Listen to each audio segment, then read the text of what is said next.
In fact, I'm in my office and I have a great view over Frankfurt main station. Ah, okay. Can watch the trains as well as the infrastructure. Yeah. And hopefully once the big project of the Frankfurt main tunnel, because there is that the basic idea of the 21 projects was to build an additional tunnel for trains running through not only S-Bahn. And in Stuttgart, there happened this unfortunate thing that because there is in Stuttgart there is not enough space for the city to grow, because it's basically around just hills. Yeah. And therefore the space of the station, of the current station, the old station, was so valuable that the city wanted to put the whole station below the ground and get all the areas free from tracks to develop the city. Yeah. This is why this was the first project of the 21 projects where the dead end stations should have been there should be an additional tunnel to cross the cities.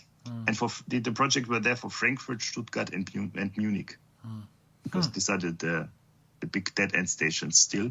Yeah. And in Stuttgart there was this development that they then put the whole station below the ground, which is now almost done. Yeah.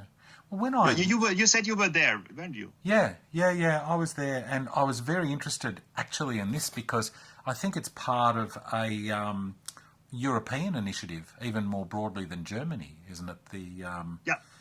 This whole Stuttgart 21. There's the local German initiative, then there's the national German initiative, and then there's the European initiative, and all three are lined up, as I understand it. It's the Paris, Stuttgart, Munich, Vienna, Budapest corridor.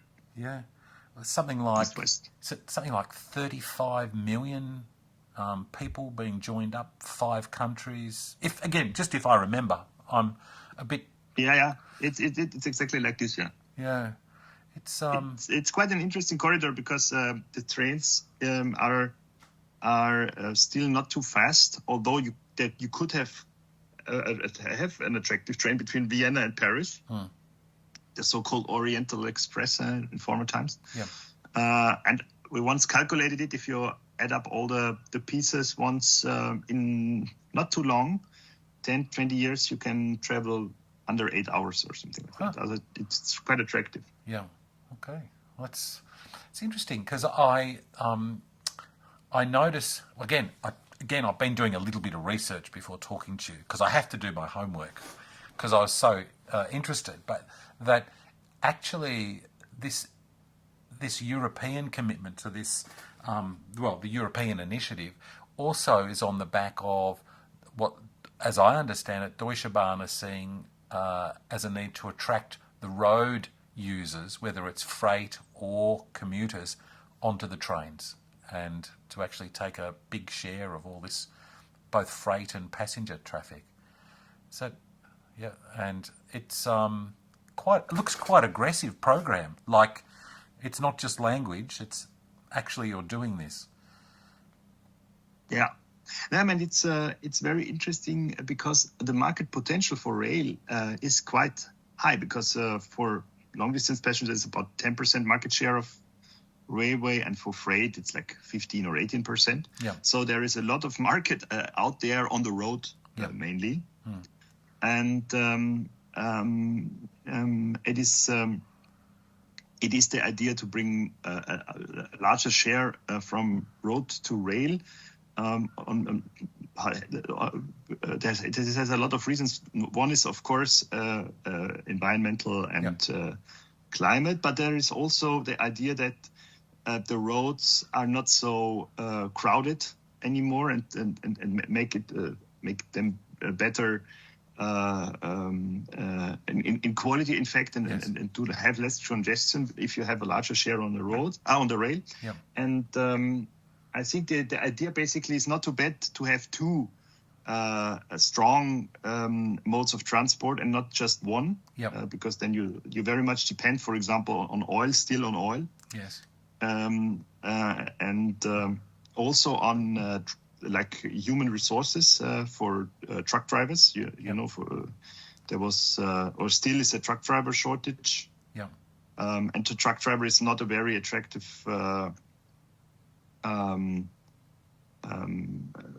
field of working anymore, because who wants to do that? Sitting there and basically do nothing. And a lot of truck drivers are from Eastern Europe. Yeah.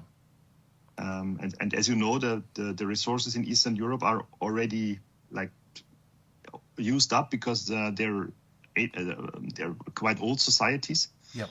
And as soon as they can afford not doing truck driving anymore, they of course do other jobs. Yeah. Yeah.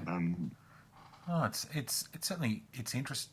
I find it really interesting because I look at Europe and I look at Germany and what it's doing, and then of course how we met at that Dow meeting.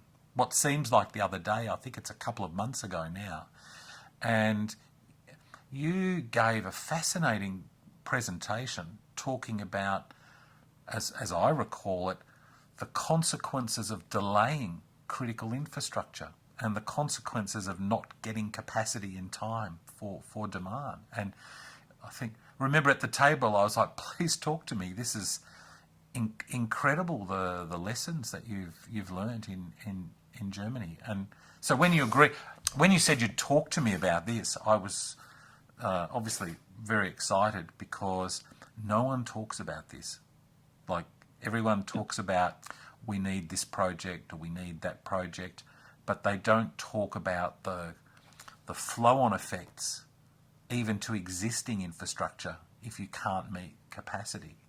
But before I ask you about that, can I just, a couple of things. Deutsche Bahn, as I understand it, very committed to achieving environmental sustainability outcomes in terms of energy consumption. So as I see it, gone to enormous lengths to secure sustainable sources of electricity. I think you got a big contract with Norway with that undersea electricity supply there. Some huge amount of power was. I made a note somewhere here. It's like, what was it? Some 190 gigawatts from Norway. It's huge. Yeah. Traditionally, traditionally the energy in Germany comes a lot from coal, because they had the coal in the country. It is always now it's a disadvantage to have the coal, because then you depend on this not very climate friendly resource. And Germany is now seeking to transform this heritage and get greener energy. As you know, I'm not from Germany, I'm Austrian, and we always look a little bit from a distance to our neighbors, because they usually or sometimes they want everything all together. They even in parallel started to switch off their nuclear power plants. So they're very ambitious, I would say, ending both coal and nuclear energy. I don't know any other country doing that. No. So and then it of course the consequence is that you do a lot of wind power, and they have a lot of wind power because of Northern Sea and Eastern Sea, and of course solar. And in my view, it is one of the countries with the most solar fields. If you travel around, you see a lot of them. And much more than, for example, in Austria or in Switzerland, of course, because they traditionally depend on water for electricity. And therefore they have not very much windmills and solar energy. But in Germany, as a late transformer, does a lot of wind and solar power instead of the coal, which is still important. Yeah. Even more important, because one minor but still also a source for energy was gas, Russian gas. Yeah. I wasn't going to mention. It's like there's a little problem there. Yeah. So there's a conflict about this. Yeah. How's that going from your perspective? Is the energy stable enough? Yeah, it is very interesting, because still, I always say in every crisis you need the railways, and as the saying is right again, because we did a lot of coal transport last winter, much more than we did for many years before, because the coal was bought internationally, Southern America, Australia, of course. And was then shipped to the German harbors. And from there, we had these very, very heavy coal trains with 5,000 tons. And if you have a coal power plant, you need one or two of these trains every day. Yeah. Therefore, to replace the gas power plants, we transported quite a number of coal trains last winter. And this is, again, as I said before, this is good to have two modes of transport, because to transport this by lorry, it's almost impossible, because you need so many of them to get the coal from the harbor to the power plant. And the power plants, in many cases, don't even have the possibility to bring the coal into their bunkers by lorries. So you need the railways. I think that's interesting. So very interesting. It's because that's part of what Deutsche Bahn is. It's not just passengers. You have a huge freight operation concurrently with your passenger operation.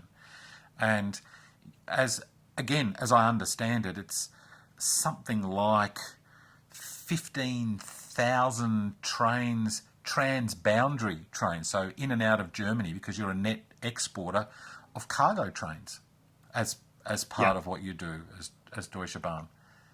Yeah, cargo and also many of the other trains, because Germany is very central in Europe, and north-south traffic flows and east-west traffic flows have to go, in most cases, go to Germany, because in the north there is the sea, and in the south there are the Alps. Yeah. So you cannot go from France via Switzerland and Austria to the eastern country. You can, basically, but it's it doesn't make sense. And you have the north-south transports, for example, Italy to Germany and vice versa, or Italy to the northern countries. Everything has to go through Germany, and therefore our rail network, and therefore this is as long as the said part of the story. Germany invested not very much money into the railway network over the last 20 to 30 years, and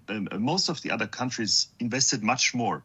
Switzerland, of course, with the famous Gotthard tunnel, which was a visionary project. This is what I always say to the people who are against a large infrastructure project. You see, at their time, most of the infrastructure projects were visionary. Yep.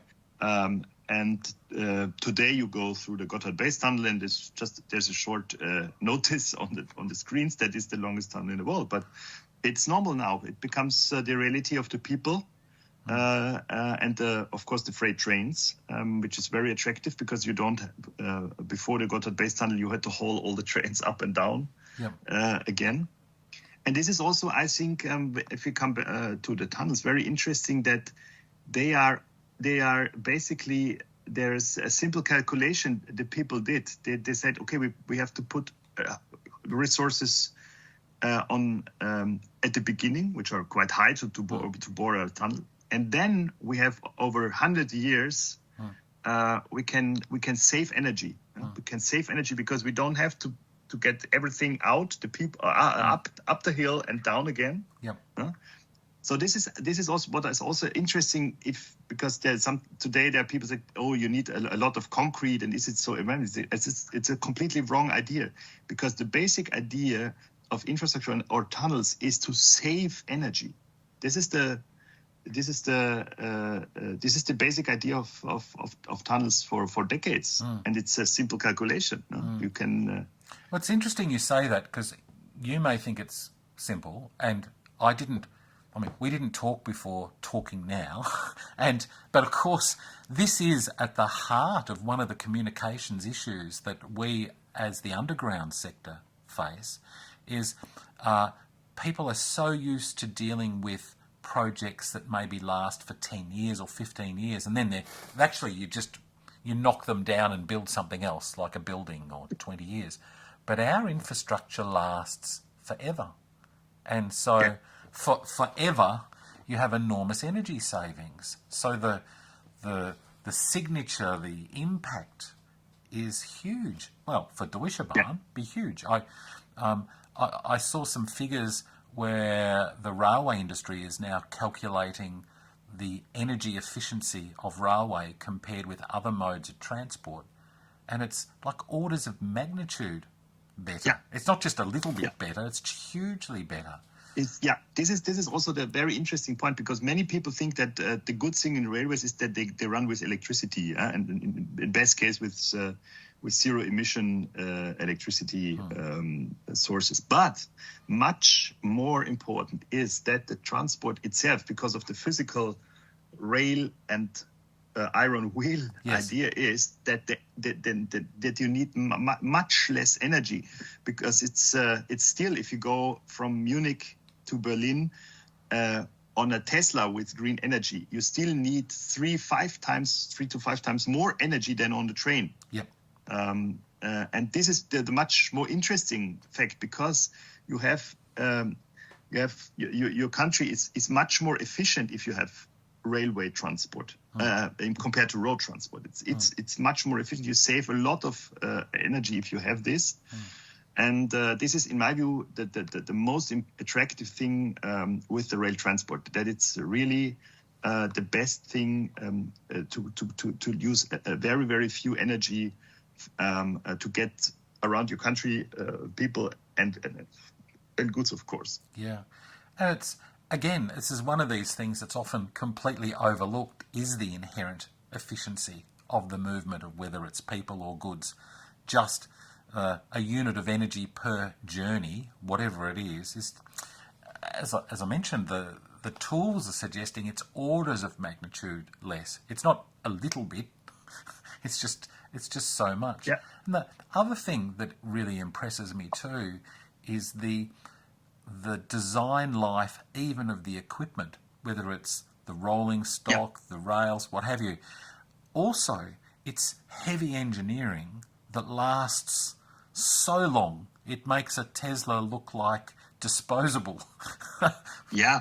Yeah. It's like it's right. As you said, it's like a throwaway article.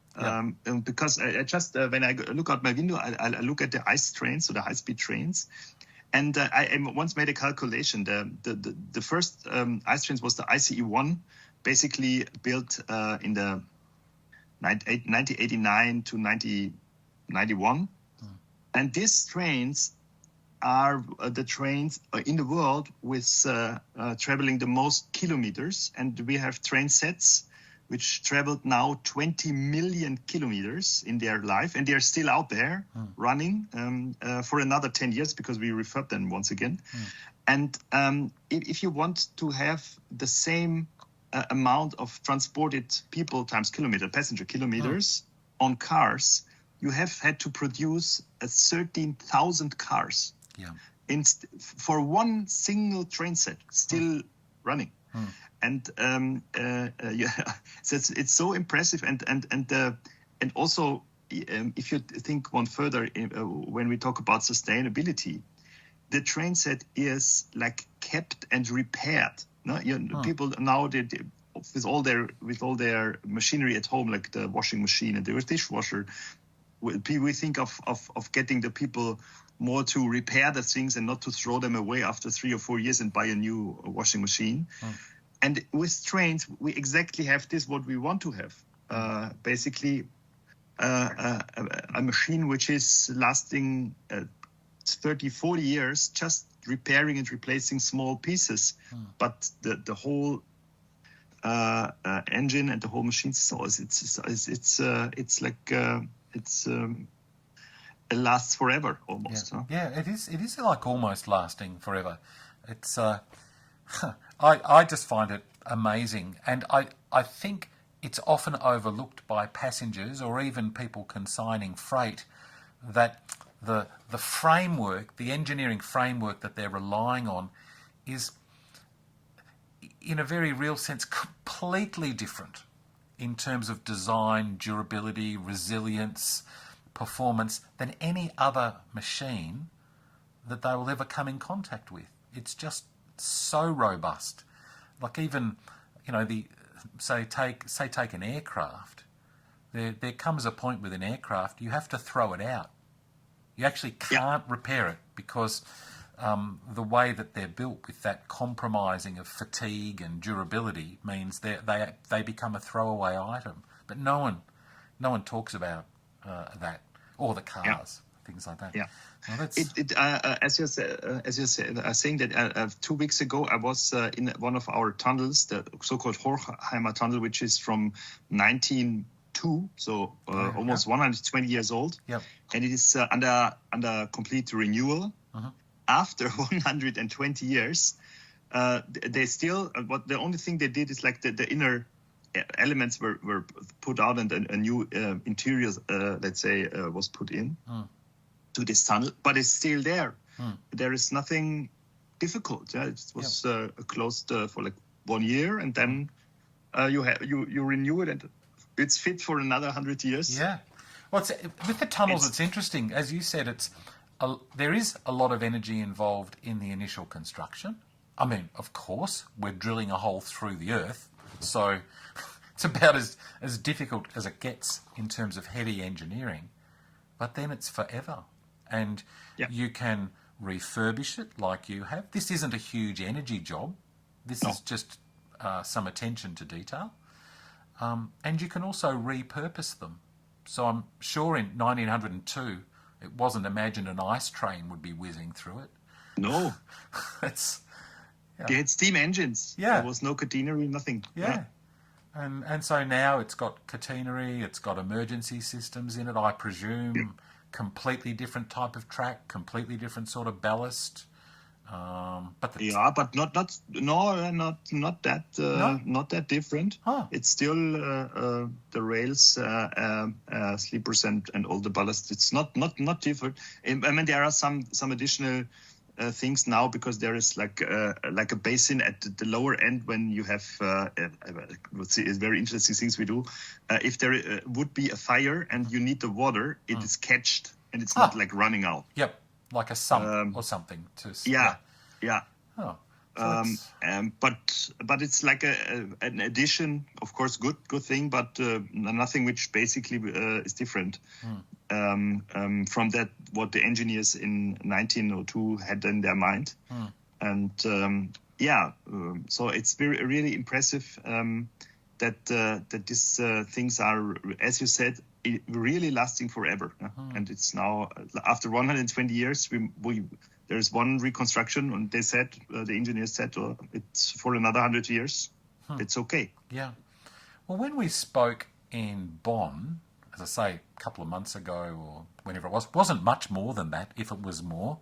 And at that Dow event, you mentioned something to me and to the group, which I mean, it stopped me. It just stopped me in my tracks. And that was that the delay in major projects for you in Germany is now severely compromising your ability to run Deutsche Bahn, the network. Yeah. When you said it, it suddenly made sense, and you might recall you were late to the meeting because the train was late. But you explained why the trains are late. And can you just... And the reason I'm asking you this is some people I've spoken to say, Deutsche Bahn, it was privatised in, I think 1994 or whatever it is, blah, blah, blah. Firstly, my understanding is the majority shareholder of Deutsche Bahn is still the German Federation. Yeah. So, Yeah, it is not the majority. Even it's all the shares belong to the German state, and it never was different. So there was the idea to privatize. To privatize the rolling stock companies, but not the infrastructure. But the idea was, and this is why what you heard has also some truth in it, is that. There was a very long period in the 1990s and 2000 up to 2010 was to bring the railways in a way that the share of self-financing of the system is as high as possible. Okay. It should the direction of development was like a privatization, let's say that, and the result was that the development of the infrastructure was reduced anyway, and the idea was to make the infrastructure as small as possible and use it as efficient as possible. But the dimension they had in mind of the size of the railway operations in the 1990s was much smaller than it has to be, or it is now, because now the public opinion and even of course our thinking changed, and the people say, okay, railways is very important, as we all had all the arguments before, and now. We have the problem that much more goods and much more people want to use railways than the dimension of the railway system had been in their projections in 1995 and 1996 or 1994, as you said. So the whole concept of making an infrastructure which is very, very small and efficient was wrong, because if you want the infrastructure as it is now, then you don't have it at the moment. So it takes a long time to rescale it and to make it more, to bring in more capacity. And this is why today Germany is running too many trains on a network which is not designed to run so many trains. And the compromise, now you have to make bad compromises. Yeah? Now you have to say, okay, either we run more trains, but there are more delays because we're overcrowded, or you run less trains, then you can be more punctual, but there is demand you cannot fulfill. So we also today it happens that we do not take freight trains, although there is demand for a freight train, but we cannot take it on the network. And it's also the same for passengers. There are trains, or we have demand for passenger trains we cannot run on the network because it's so crowded already. So now it comes to that what you said, and that we have projects which are still not there, although they are planned for a long time, for decades. And it was not a big problem in the last 20 years because the strategy was different.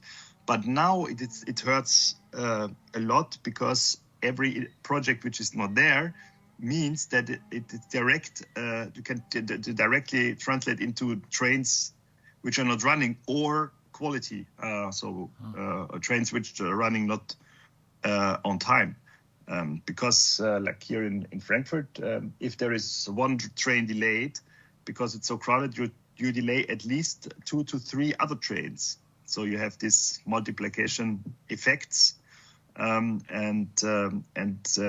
is like a vicious circle, which is going down. It accelerates if you go down, and so every more train we run, we multiply the delays. So it's a difficult decision, and if you now have infrastructure projects which are delayed, then you make the problem even worse. Now, this is the basic problem. So the idea of a very efficient railway system, but the efficiency in an infrastructure area can be really bad if you have a higher demand than you once expected when you did that dimensioning in your efficiency calculation. It's like a tunnel. No? If it's the Swiss, they did this Lötschberg base tunnel, where they just drilled in parts one hole instead of the two, and they because they thought that the demand is not there for the two holes. Now they built, and they thought, okay, in 50 years we built the second hole.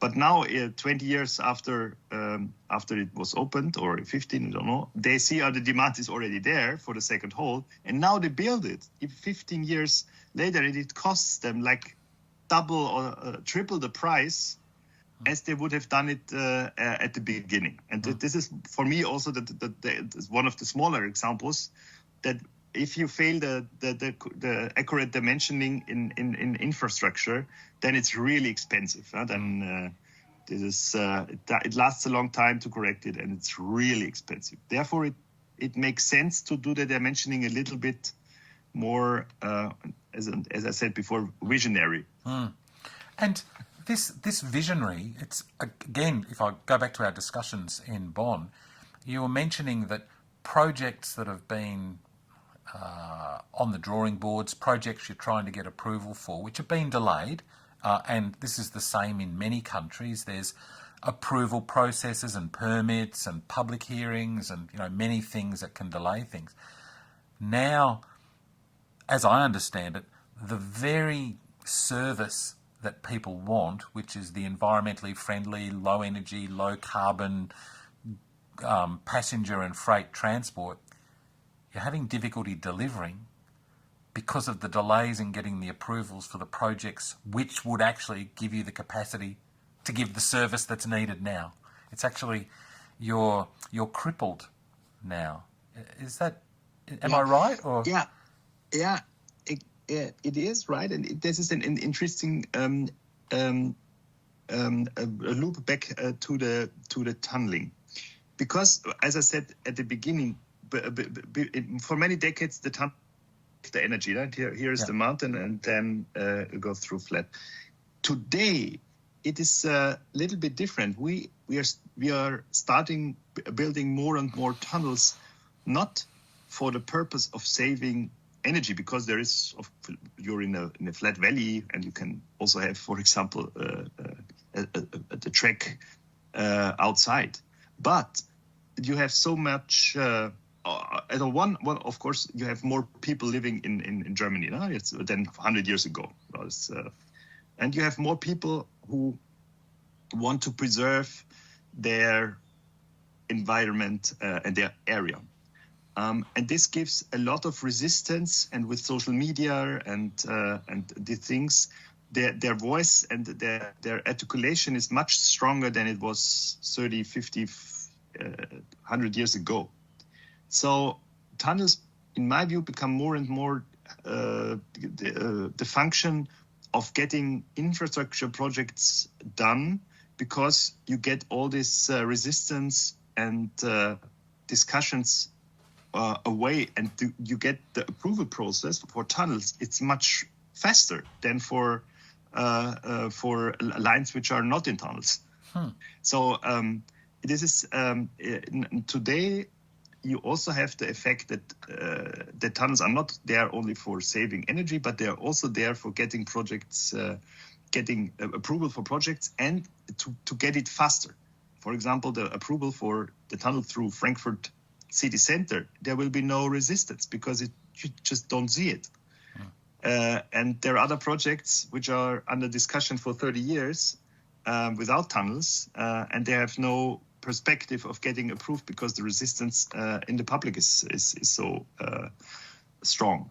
And this is a very interesting aspect, because this aspect is new. It is not the basic idea of the tunnel, but it's a new idea. No? We build it to preserve the pieces of environment we have here, and it's very interesting.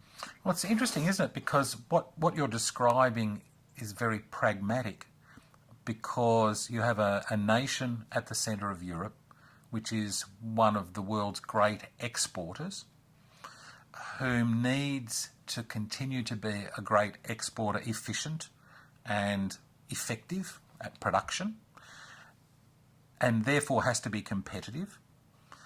And the Germany that I know is very efficient and very effective at production, innovation, coupled with environmental protection, everything, but very sophisticated.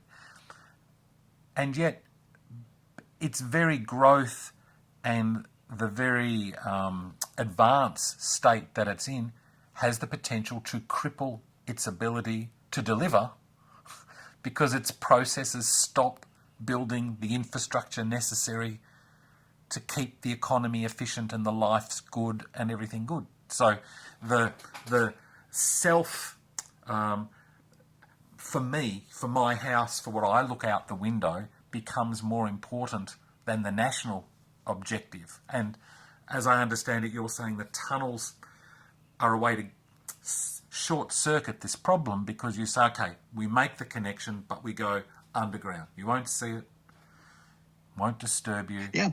And it is in my view also the other side of the, let's say, environmental consciousness we build up with climate and things like that. It is not only with like the climate, but it also brings the people on thinking, what is it worth that I have when I look out of the window, as you said, a nice picturesque landscape. It has also more value to them. Right? It's basically what we always tell them: it's your nature, take care of your resources you have. Don't throw out the garbage out of the window. Yeah. So, and this brings that they say, I don't want to have the high-speed line in front of my window. And there's another aspect.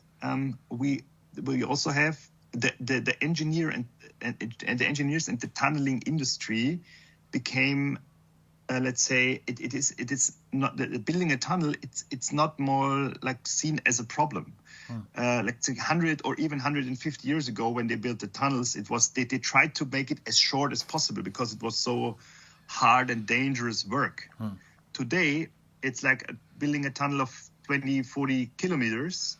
It is done like everywhere, also with very difficult surroundings in, for example, Stuttgart with the Anhydrite, so we can drill through any area, through any stones we want.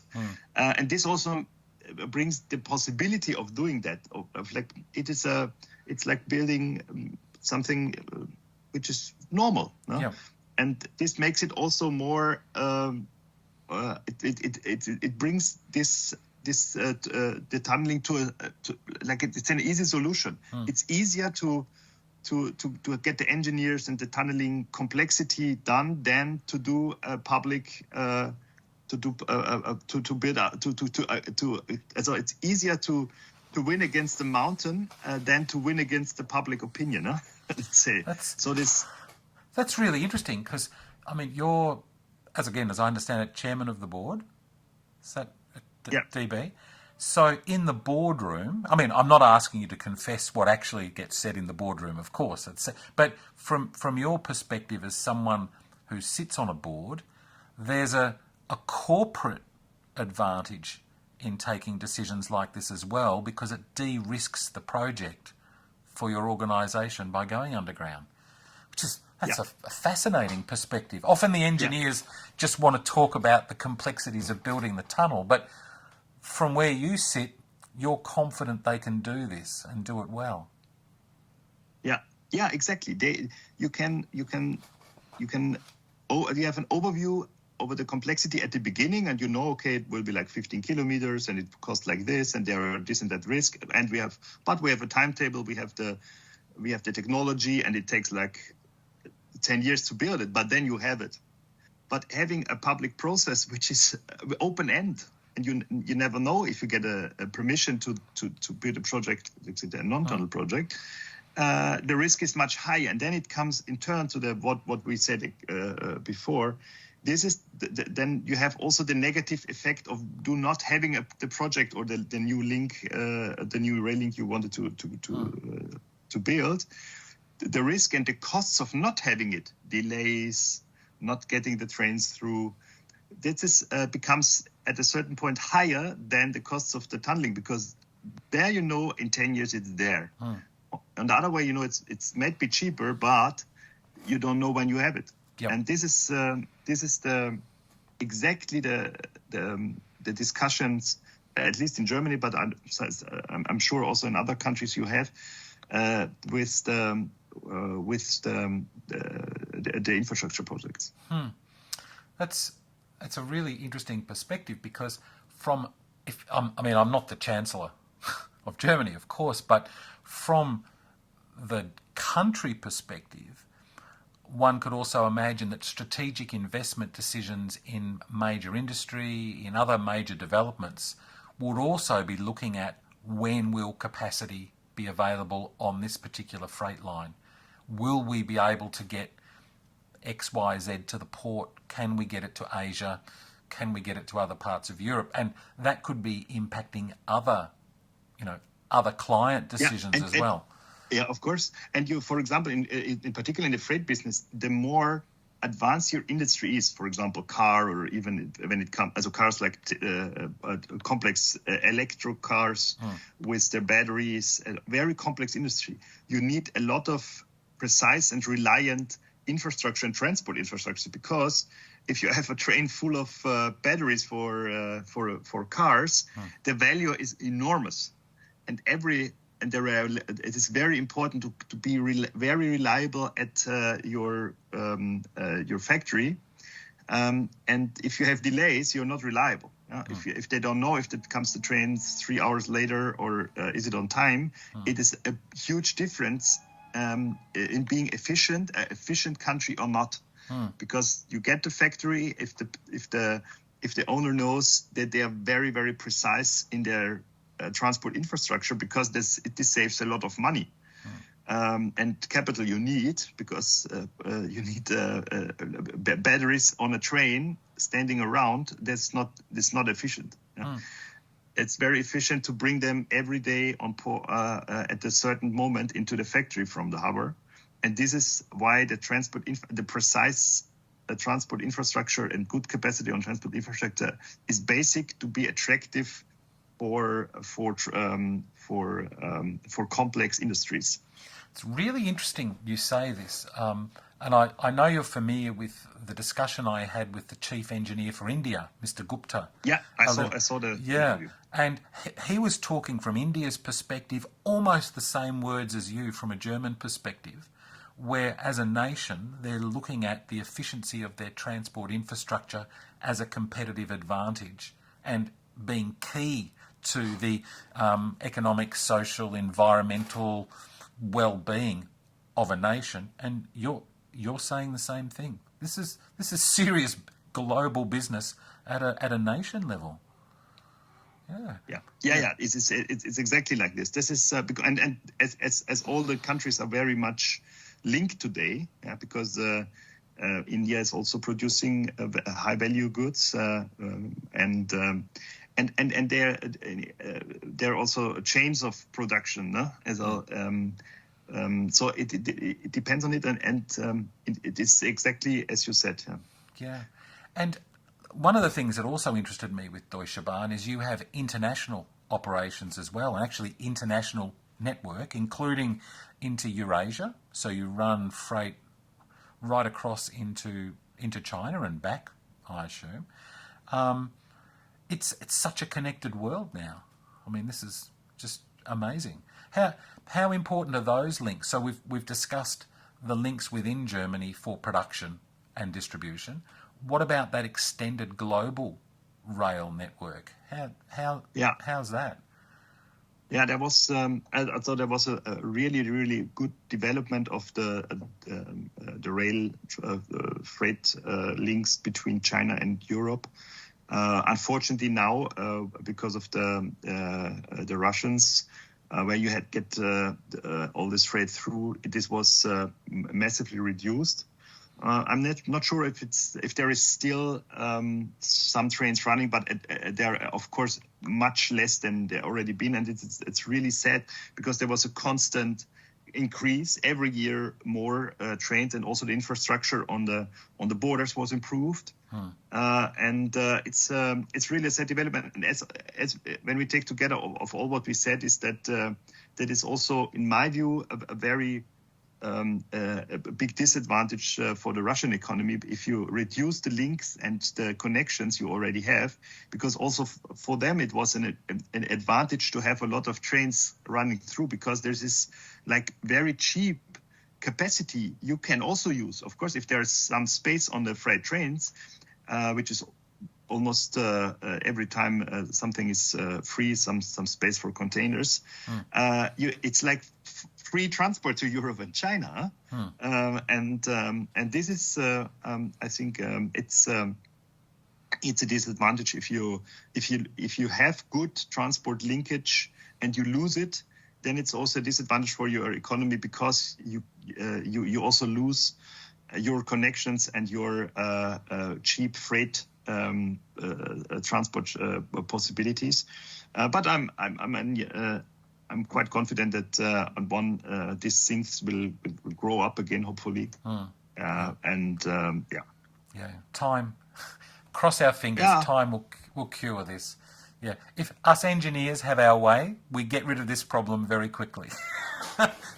That's it's all simple for us. So tell me, from your perspective, there as Deutsche Bahn chairman, looking at the landscape, how much time do you need in Germany to get the projects you need to get back in front of this demand curve? Because you've spoken that you're running more trains than were designed for, you're not running the freight and the passenger services that you've got demand for.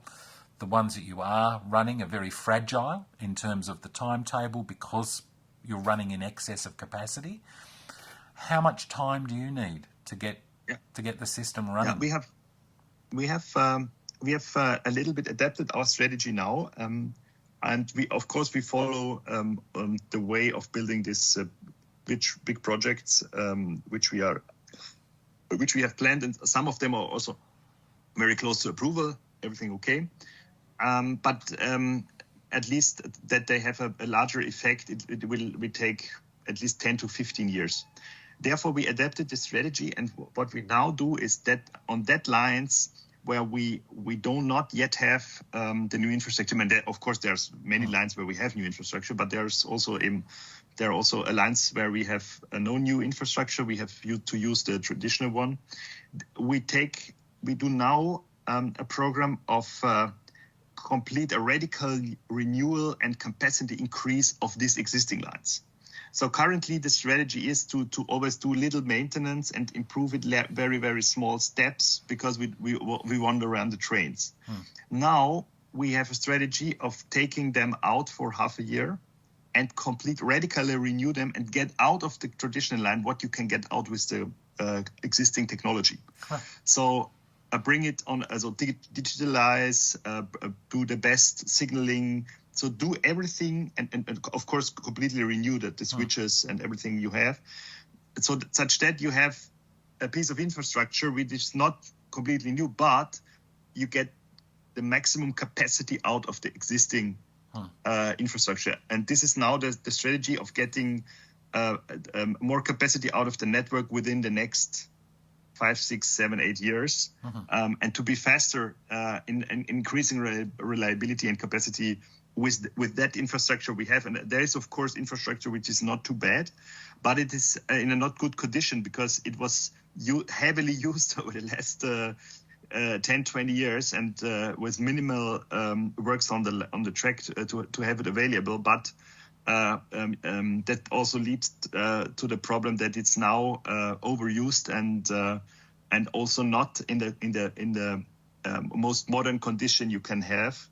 And this is also Simon, that's in my view it's the only way to get capacity increase quickly and without all this approval and things like processes.